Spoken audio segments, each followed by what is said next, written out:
Welcome to this week's edition of Good Books Radio. I'm Dr. W.F. Strong, your host. Good Books Radio is made possible by a grant from audiobooks.com, where you can try it for free.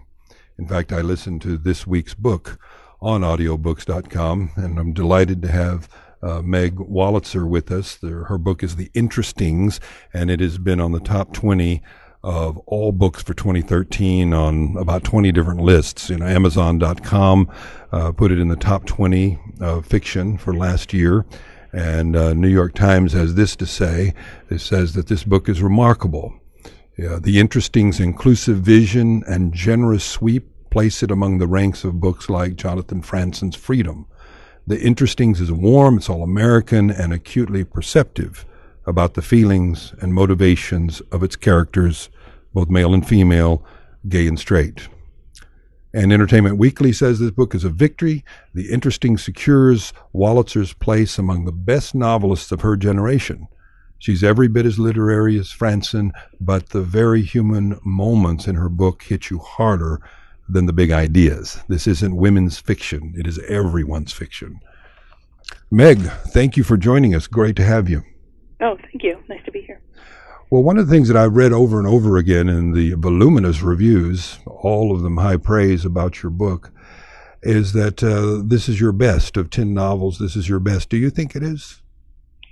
I do like it a lot. I mean, you try not to pit them against one another because they're things that you were working out at the time. They're things that you were trying to figure out at the time, and they're the best you could do then. But I certainly love. Maybe I loved writing it the best, I love it the best right now. Mm-hmm. But unclear if that's because I just wrote it most recently. Mm-hmm. Well, I think that you should get a Pulitzer. For one thing, it's a beautiful book, but it also, Pulitzer would go with your name really well. Yeah, it would, really. Be sure to make note of that to the appropriate people. I will send it out this afternoon. Thank you. Now, this book begins with a group of talented people at art camp who called themselves The Interestings, hence the title of the book. And one of the things that you deal with here is kind of the destiny of talent. From youth, a lot of us feel that we have given certain talents, and sometimes those talents are discovered later, and sometimes they're discovered early. So what is your thinking about talent? Is it, in fact, let me put it in this framework. I remember Mark Twain once said that perhaps the best musician in the world was never discovered. Perhaps he was just, spent his life out herding sheep in Afghanistan, and his talent was never found expression. It's so strange the different routes that talent can take. And there was that kind of famous thought and perception experiment that was done with Joshua Bell, the world-class violinist who stood in the D.C. Metro and played his violin. And, of course, people rushed by on their way to work. And I remember that. Even stopped to listen. So, talent taken out of context might not seem as incredible as it is when you know that here it is and it's given the big build-up. Mm-hmm. That's one thing. And also talent has a lot to do with luck and class and money and all kinds of things that you don't think about. When you're young and you're starting out, you think that there's a level playing field, and you and your friends coming up together. It's this wonderful feeling that, anything can happen to anyone, and that certainly is true. But there are some shortcuts that people take, and there are some ways in which life intrudes in an enormous way and affects people's output and the subject matter that they write about and all kinds of things. Your talent found early expression, right? Your talent as a writer? I wrote my first novel when I was in college. Mm-hmm. But even before that, you were working in a kind of writing world and well, my mother's high a school. writer, so I grew up with that, and I sold my first short story to something called Kids Magazine when I think I wrote it when I was 11, and it was this national magazine. You had to be under 15 to be published in it, and I loved doing that. I loved taking it seriously, really. So that was pretty great. And then I went to a summer camp the summer I was 15, which was 1974, like in the book. Mm-hmm. And it really had this incredible effect on me. I met these kids who were much more sophisticated than I and just wanted to be artists of different kinds. And I came home, a little pretentious, but excited, found my people, wanted to sort of mimic them and become like them. So are you Jules? You know, I did come from the suburbs like she did, Mm-hmm. and I didn't really know anything. I came from a more sophisticated family than she did, Mm-hmm. with a writer mother and a psychologist father. But I was trying to be funny, and I was a little awkward. Mm-hmm. But after that initial presentation, I'm not her, no. I think the characters are really invented. I love Jules because she's every woman in a way. I mean, she worries about so many things, and rather constantly. She's bouncing all over the place with her worries. Yeah, she has a lot of worry. She has a lot of envy. She has a lot of feelings she's not happy about, really, like most people.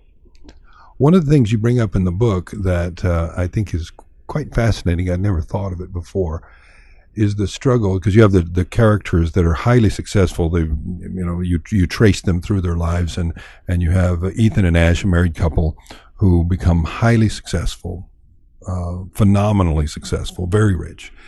And I never thought of it before, how people who become fabulously wealthy have a struggle to remain connected to the friends that they love who have not been so successful. In some ways, you feel sorry for them. They've got quite the struggle.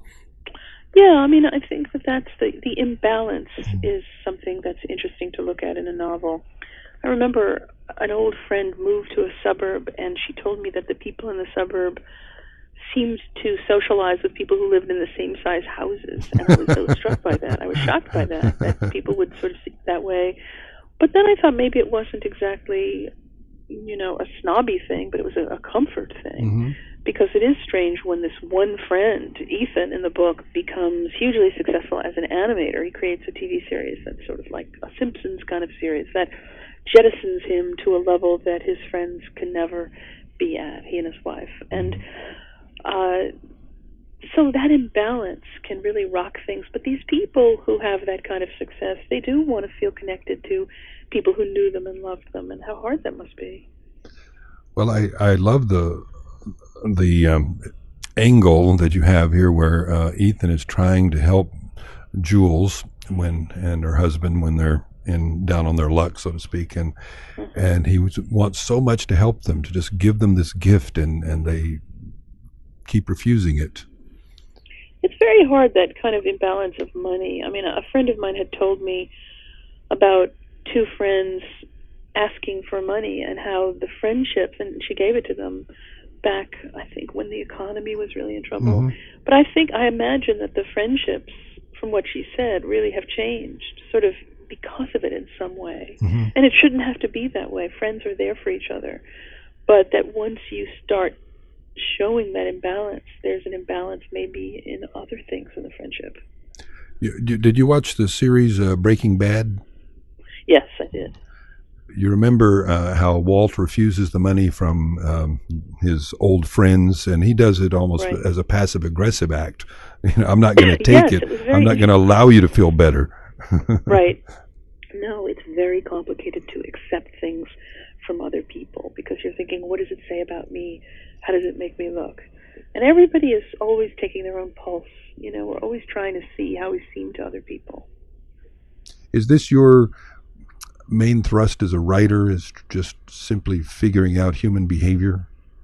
I would say so. I mean, I try to sort of look at a snapshot in time without judging it per se. I mean, I sort of see it that way. It's more, it may be cultural, societal, rather than human behavior. It's people in groups and people interacting. It has become something that interests me a lot. As I read this book, I thought of Woody Allen's movies because, I mean, there's great humor here, but you get to stay with it longer. Woody Allen's movies are always, compressed into this little hour and a half, and it's somewhat like your book, I think. I hope it's not offensive, but in the way it digs into people's psyche and unravels those relationships to reveal the complications within them. Yeah, I mean, what I do like about, right, as you mentioned the difference between, like the length of a film versus a novel, and I think I even allowed myself to write longer here because I knew that the content seemed to suggest that it would be a long book because it does take place over almost 40 years. Yes. And it follows a group of characters. So that seemed right for me in a way that a novel allows you the luxury to do that, to take the time you need. And I think that's terrific about the novel form. Well, you have one of the most brutal scenes in here that I've have ever encountered in a novel concerning Jules' interest in becoming a comic actor and an actress, and her coach just lets her have it in a way I've never heard of. Old acting teacher who says, ask yourself, does the world really need to see the comic stylings of Jules Jacobson? And it's so humiliating for her. But I had a little fun with that scene. But really the idea of being criticized and somebody not liking what you do is so hard for people who are just sort of out there trying to be okay. And I think all writers go through that, and artists go through that, and all people really go through that. There's somebody you can't charm, and that's really fun to write about. Well, I like also that you allow her friends to say, well, she is funny, but she's funny for us. I'm not sure that she has, what it takes on the big stage, but yet they don't want to discourage her. They're friends.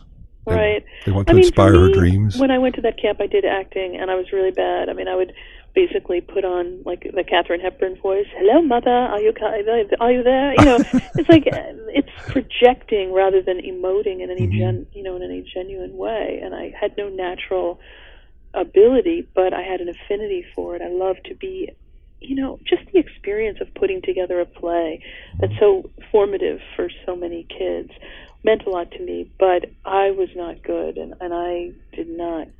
There was no chance that I would do this professionally. But I did read in an interview you did with, I don't remember where, Mother Jones, I don't remember where it was, but anyway, that you said that as you have gotten into more public readings that you've learned to be more dramatic and to let go and perform. Yeah, I actually taught a class this fall. When I teach, I usually only teach writing, but this fall I had a special opportunity to teach at Princeton in a program called the Princeton Atelier that matches. Well, it doesn't match you. You come in as two. It's a co-teaching class where two artists work together on their own, sort of teaching the students kind of the stuff that they're kind of working out in their own work. And my friend and I are sort of in discussions about maybe writing a musical, and she's a singer and a folk singer and a composer, and we worked together doing that. And I loved the performing aspect of the class, that the students would get up and perform monologues that they'd written or songs that they'd written based on monologues or on something they'd read. And I just sort of wish writing could have that, because it's so static to sit there just working on a paragraph again and again. I feel like if you can get up and sing your paragraphs, you can hear them anew. And that's brave. That takes a lot of courage to do that. Well, I haven't really gotten up and sung my paragraphs yet, but it remains to be seen if I do or not. But I think that when you give a reading, it ought to not be dry. Nothing worse than that boring reading that you stop listening in, and then suddenly it's 10 minutes later and you try to catch up and you're hearing about how, Aunt Marie died that winter, and you think, who is Aunt Marie? And if you'd been listening, you would have known all along. It reminds me of Twain's autobiography, where he writes about seeing Charles Dickens do a reading in New York. And he said he was just absolutely spellbound, and it made him want to do it. He said, I can do that. He said, I've got to do it. I would have liked to have been in that audience. Wouldn't you? Yeah. The audience and the stage. Oh, my God, yeah. Yeah, and then Twain, went on tour with Huckleberry Finn, and he practiced. He had a coach, and he, brought it to life. He did dramatic readings. In fact, he said he would go out with the book and just open the book, and he would, as he said, present them with a fake beginning as if he was reading, and then he would close the book and hold it in his hand as a prop, and he would just tell it as a story. Oh, great. Yeah, I think readings really should be exciting, and they should be dramatic, and I've tried to get better. The first reading that I ever gave from my first novel, I had just graduated from college when it came out, and a very illustrious writer came up to me and said, I loved what you read, but I hated the way you read it. And I practically was in tears. Oh. But he basically gave me very important advice. Yes. That there was something very tenuous about, and just sort of, my connection to the material just seemed not very strong, and my voice was sort of trembly, and it's been a work in progress, and I think I'm such a different reader now than I was in the beginning. Well, not to harp on Twain a lot, but you just reminded me of another element of his. One of his great failings was the Whittier birthday speech that he gave when he was about 40, and he wrote some satire of all the poems of the great poets of the time who were all there in attendance, and it was a big flop. It was a big embarrassment. He wrote these satires and didn't go over well. But when he was about 70 and he was rereading them, he mentioned that he said there was nothing wrong with that. It was my lack of courage that made it fail. He said if I had those great dignitaries in front of me today, I would have them on the floor.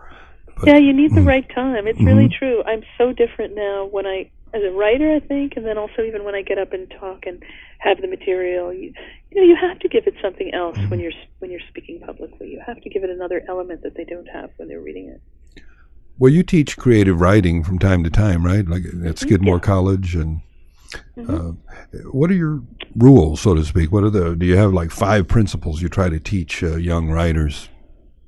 I don't have a particular set of them, but I do. There are some things that I generally think are really important pieces of wisdom, and one is to write about what's important, which is what my first writing teacher, Mary Gordon, said to our class.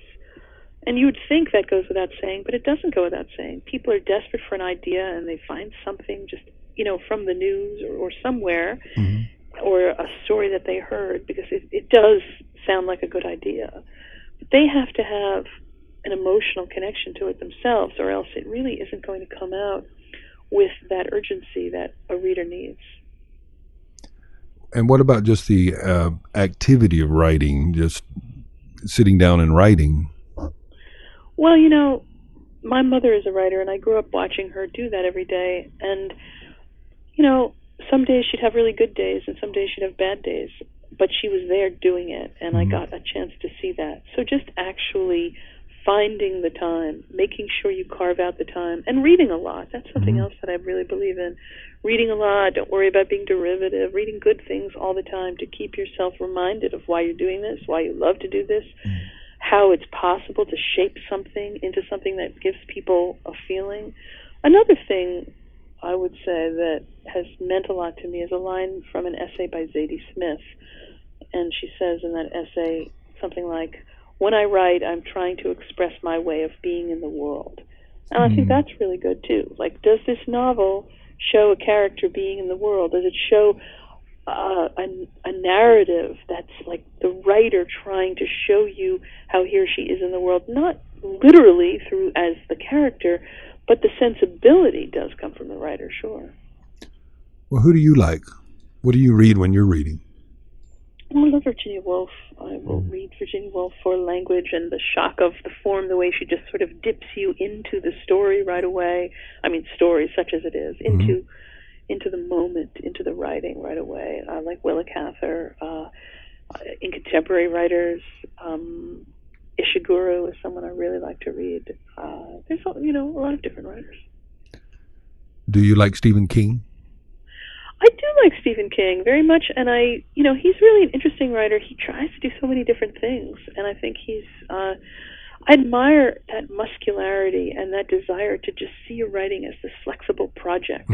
I think it's always interesting when a writer is prolific and when a writer is just writes all different kinds of things. Like that, to me, that's what writing is like. Like some of your books are going to be less good than others. Some books are going to feel like a sorbet between courses. But some are great, and but you just keep doing it. That's what I do. And do you write every day? It's hard. No, I can't say I write every day, although when I'm actually deep in a book, boy, do I write every day. It's all I want to be doing. I can't bear doing anything else. I want to kind of be left alone to really, really work for months at a time. But between books, I don't just sort of go in and kind of exercise it that way, but I will read a lot and I'll think a lot. I'm always thinking about a book. I do that every day. In a book like The Interstings, is your procedure or your method to start with an outline, or do you start with characters and let them tell their story and No, see where they go? I start with an idea usually, and in this case, what happens to talent over time. And then once I get the idea, in fairly short order, if it's a solid idea, the characters start to form for me. And I knew with the interesting things, I also had an opening scene, which, the book opens at a wooden boys' teepee at a summer camp in That's right. Massachusetts. It's wonderful ambiance. And I knew that scene was inviolable. That's where the book would begin. And no matter how much I edited it, that scene was going to be the opening because it was so vivid for me. I think when I saw that scene, it reminded me of the book Quiet. Are you familiar with that? Yeah. Where Susan Cain talks about her summer camp experience, where she was a shy, quiet girl, and she thought that summer camp was just going to be girls sitting around in 90s reading books. That sounds nice to me. I know. Now I want to go to that camp. I don't think I would have then, but now I want to go there in my 50s to a camp where they just let you sit around and read in your nightgown. She said she brought a suitcase full of books, and then they made her put them away, and that she felt guilty. Her books were calling to her, and she felt that she was neglecting them. I totally understand that. So, but I think we all, most of us from that time period. Of course, I went to Boy Scout camp, but I remember. But we had teepees and we had tents, and it was a great coming of age time. Of course, I think I would have enjoyed art camp at that point, writing. It was great. I mean, they didn't even call mine a camp. They called it a summer workshop, and they sometimes called it a school, but I didn't really even know this at the time. But for me, it was really a revelation being there and taking yourself seriously and having a chance to take classes in these things. I just loved it so much. Now, like in the book, do you know people from those days still? Well, my closest friend, who I dedicated the book to, is someone I met that summer. And, we had a 12-year period where we lost touch. This was before the Internet. And then we found each other again in the 80s, also before the Internet, and have been very, very close friends ever since. And our kids are friends, went to school together. So that's been really lovely. And it's nice to have somebody you can talk about, that not talk about camp. It's not like we do, but very much. But who you were back when you started is something that people who you meet later on never will know. They just believe what they're seeing now. The friends from the long ago past have seen the whole picture, and there's something very special about that. Oh, I agree. And dangerous. They know the real you from a long time ago. They do. You can't really hide it. It's sort of terrible. Another section you have in the book I like there's a phrase there where you're describing two moms, Ash and Jules, who have children, and they want those children to be friends like they are friends.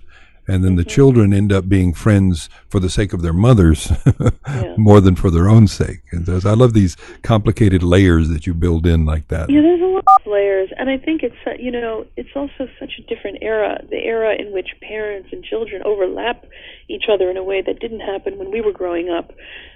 Children probably wouldn't think about it that way, and parents weren't so invested in their children in the same hands-on way. It's just a different era now.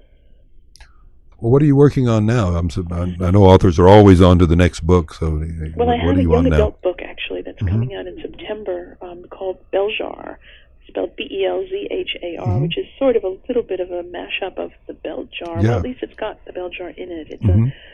It's about a girl whose boyfriend has died, and she's sent to a boarding school for, emotionally fragile, highly intelligent teenagers, and something fantastical happens in her class when they read the bell jar.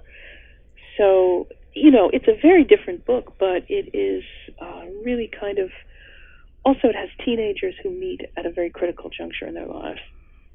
Oh, that sounds like a wonderful book for that audience. That sounds the sort of thing they cope with all the time. For younger readers, and not to think about all the problems of the middle-aged.